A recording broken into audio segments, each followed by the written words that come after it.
Graça e paz, paz e graça. Graça é paz e paz é graça.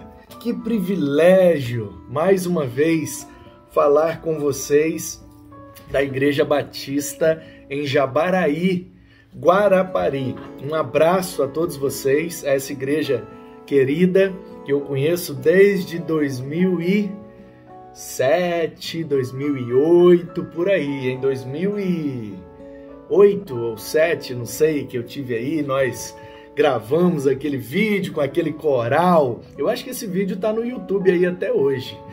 Igreja Batista Jabaraí, do meu coração.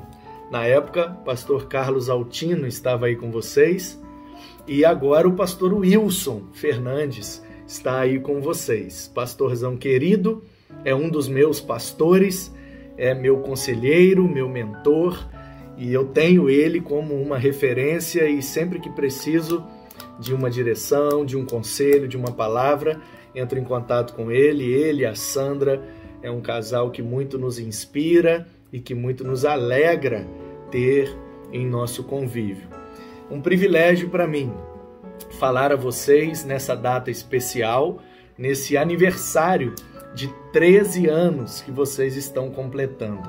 Que Deus continue abençoando vocês, prosperando, que Deus faça com esta igreja como fez na vida de Jabes, que Ele alargue as fronteiras e estenda a tenda desta igreja para que ela seja cada vez mais relevante, atuante e produtiva aí em Jabaraí. Muito feliz de ver como vocês têm crescido, como vocês têm amadurecido como igreja, com essa construção do novo templo e esse grande desafio que vocês estão vivendo, que é terminar um novo templo em plena pandemia.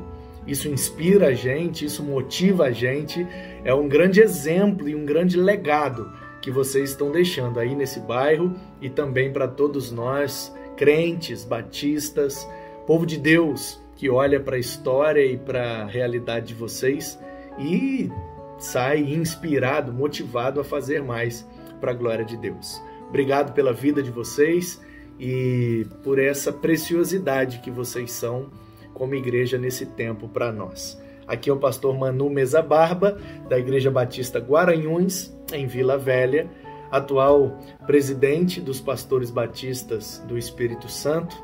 E chega de mais delongas e vamos logo ao que interessa, que é a palavra de Deus. Vou convidar você para abrir comigo no livro de Neemias. Neemias, capítulo 6. Vai abrindo aí, Neemias, capítulo 6. Eu vou ler com você a partir do primeiro versículo. Diz assim: tendo ouvido Sambalate, Tobias, Gesem, o arábio, e o resto dos nossos inimigos, que eu tinha edificado o muro e que nele já não havia brecha nenhuma, ainda que até este tempo não tinha posto as portas nos portais, Sambalate e Gesem mandaram dizer-me: vem, encontremo-nos nas aldeias no vale de Ono. Porém, intentavam fazer-me mal. Você conhece a história de Neemias e sabe que ele está vivendo aqui num momento pós-exílico, ou seja, depois dos 70 anos de exílio do povo na Babilônia. Deus, então, através do Império Persa, na verdade, a cooperação entre a Média e a Pérsia, ou seja, o Império Medo-Persa, então Deus abre essa porta para que o povo pudesse voltar para Jerusalém. O povo que foi para Jerusalém não voltou. Quem voltou foram os filhos, os netos, os sobrinhos daqueles que foram. O que você precisa se lembrar é que passaram-se 70 anos. Então você imagina, o mais novo, porque eles mataram as crianças e mataram os idosos, porque a ideia de Nabucodonosor era levar escravos.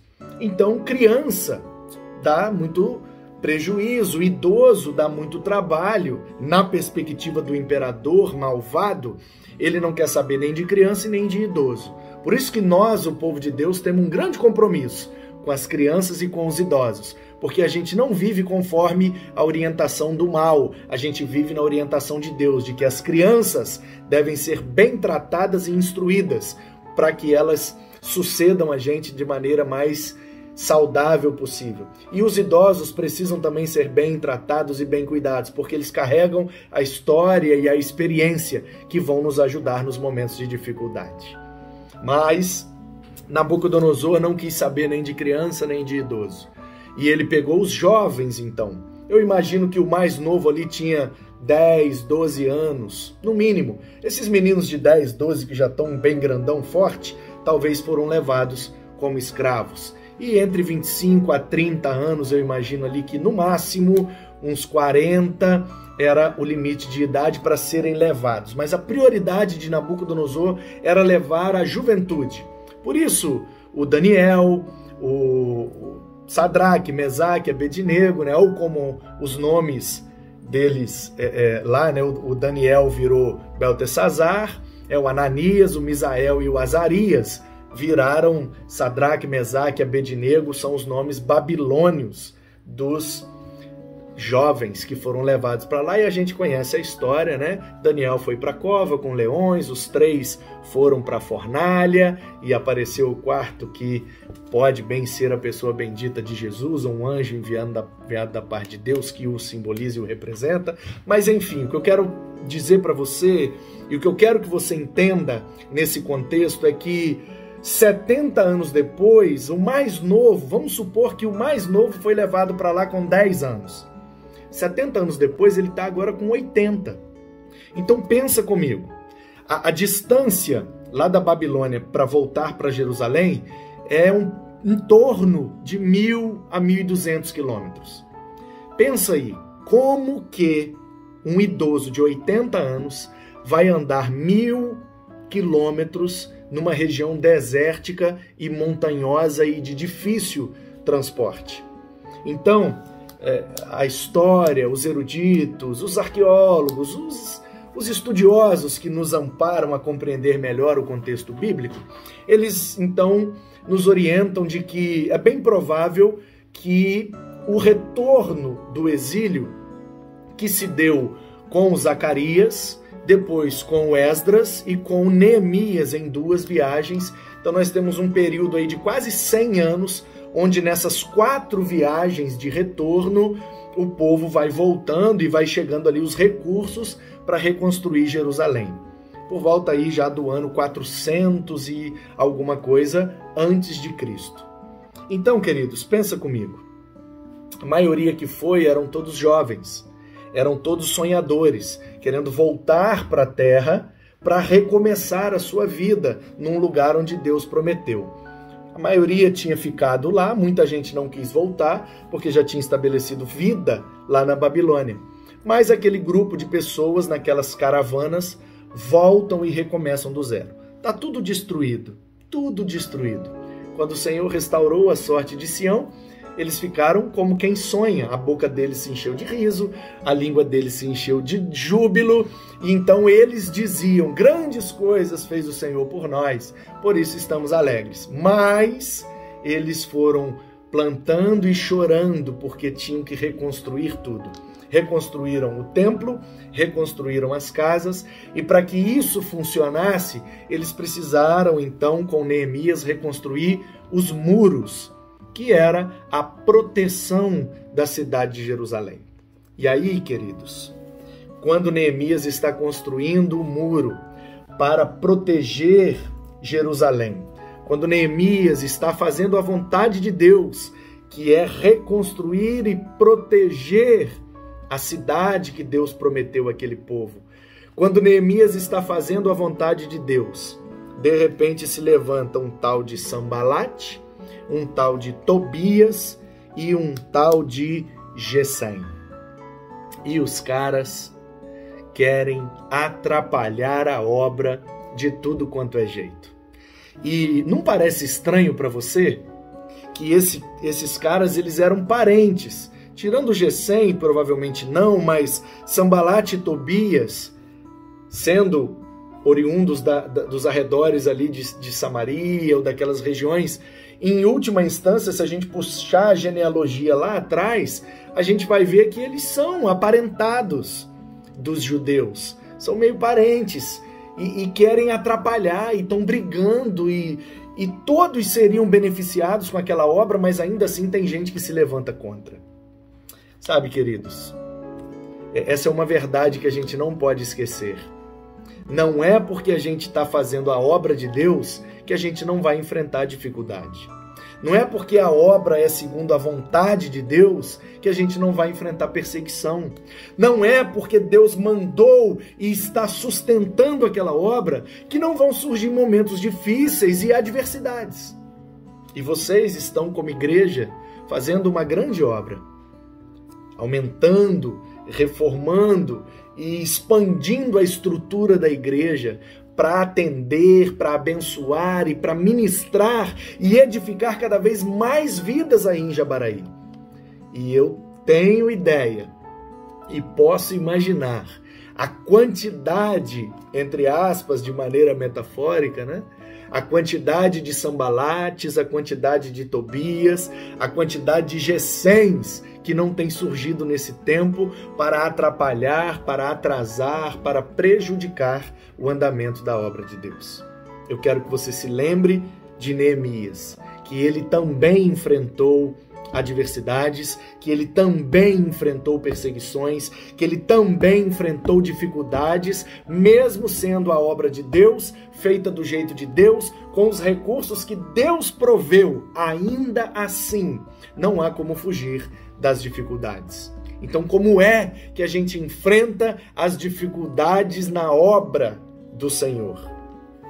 O Neemias diz aí no versículo 3 do capítulo 6, eu enviei-lhes mensageiros a dizer, estou fazendo grande obra, de modo que não poderei descer, porque cessaria a obra enquanto eu a deixasse e fosse ter convosco. Sabe o que é que Neemias está dizendo? Eu tenho uma obra, eu não vou parar. Eu estou com as mãos cheias. Eu tenho a ferramenta numa mão, eu tenho matéria-prima na outra mão, eu tenho um trabalho a fazer, eu não vou perder meu tempo respondendo às perseguições, eu não vou perder meu tempo reagindo às adversidades, não, eu vou continuar trabalhando, vou continuar investindo, vou continuar fazendo a minha parte, não vou parar, porque Deus não me chamou para dar resposta, Deus não me chamou para reagir, Deus me chamou para agir e fazer a sua obra ter um fim que é o propósito mesmo do Senhor. Entendeu, querido? A gente precisa aprender a responder como Neemias. Temos uma grande obra para fazer e não podemos parar. Jabaraí, não pare. Não desanimem. Não desviem o olhar da grande obra que o Senhor quer fazer em vocês e através de vocês. Vai vir dificuldade, vai vir pandemia, vai vir esfriamento, vai vir divisão, vai vir crítica, vai vir fofoca, vai vir perseguição de tudo que é lado, de tudo que é jeito. Mas nós não vamos desviar o nosso olhar do foco, que é continuar fazendo a grande obra de Deus. Aleluia! Que Deus seja louvado e que você seja motivado pelo Senhor a sempre responder do mesmo jeito que Neemias respondeu. Eu tenho uma grande obra, eu não vou parar. E aí, Neemias respondeu que não iria parar, que não iria parar, que não iria parar. E todos procuravam colocar medo, dizendo, as suas mãos largarão a obra e não se efetuará. Agora, pois, ó Deus, ele dizia, fortalece as minhas mãos. Como eu fugiria? E quem há como eu que entre no templo para que viva? De maneira nenhuma. Então o Neemias vai respondendo, e no versículo 14 ele diz, lembra-te, meu Deus, de Tobias e de Sambalate, no tocante a estas suas obras, e também da profetisa Noádia, e dos mais profetas que procuraram atemorizar-me. Acabou-se, pois, o muro aos 25 dias do mês de Elul e 52 dias de obra. Sucedeu que, ouvindo todos os nossos inimigos, temeram todos os gentios, nossos circunvizinhos, e decaíram muito no seu próprio conceito, porque reconheceram que por intervenção de nosso Deus é que fizemos esta obra. Também, naqueles dias, alguns nobres de Judá escreveram muitas cartas que iam para Tobias, e cartas de Tobias vinham para eles, pois muitos em Judá lhes eram ajuramentados, porque era genro de Secanias, filho de Ará, e seu filho Joanã se casara com a filha de Mesulão, filho de Berequias. Também, das suas boas ações, falavam na minha presença, e minhas palavras lhe levavam a ele. Tobias escrevia cartas para me atemorizar. Mas, uma vez reedificado o muro, e assentadas as portas, estabelecidos os porteiros, os cantores e os levitas, e ele nomeou Anani e o pai e tal, e fulano e ciclano, e disse: não se abram as portas até que o sol se aqueça, enquanto guardas ainda estavam ali. Se fecharam as portas e se trancaram, e eles puseram guardas dos moradores de Jerusalém, cada um no seu posto adiante de sua casa. E a cidade era espaçosa e grande, mas havia pouca gente nela, e as casas não estavam ainda edificadas. Terminando o muro, vieram os portões, os guardas, os levitas, e aí sim todas as casas começaram a ser reconstruídas. Você viu a dinâmica que o Neemias teve que viver? Ele estava numa grande obra, e isso não o impediu de ser perseguido, de ser atrapalhado e de ter que lutar contra as adversidades do seu tempo. O que é que ele fez? Ele não reagiu, ele simplesmente continuou trabalhando. Quando tudo terminou, então eles puseram os guardas e os levitas e puderam continuar reerguendo e reformando, restaurando as casas. Sabe o que eu aprendo com isso, queridos? Você viu que ele colocou todos os inimigos e perseguidores nas mãos de Deus. Eu entrego nas mãos do Senhor, que Deus faça o que Ele quiser, porque a obra é de Deus, e Deus dará um jeito de cumprir a sua promessa e de levar a sua própria obra até o propósito que Ele definiu. Portanto, meu irmão, não reaja, continue trabalhando.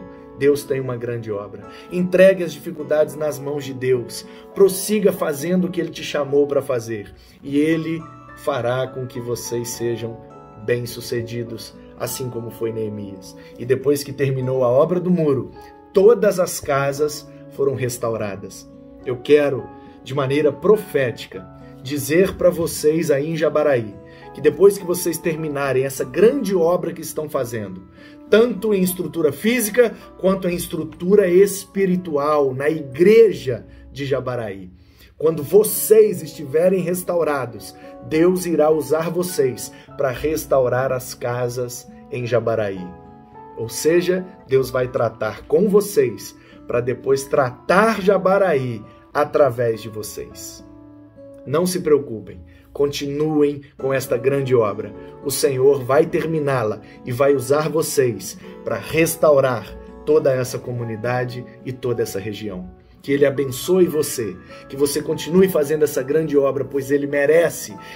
Um Deus grande merece uma grande obra. E Ele quer fazer isso através de você, e Ele vai continuar fazendo em você para depois fazer através de você.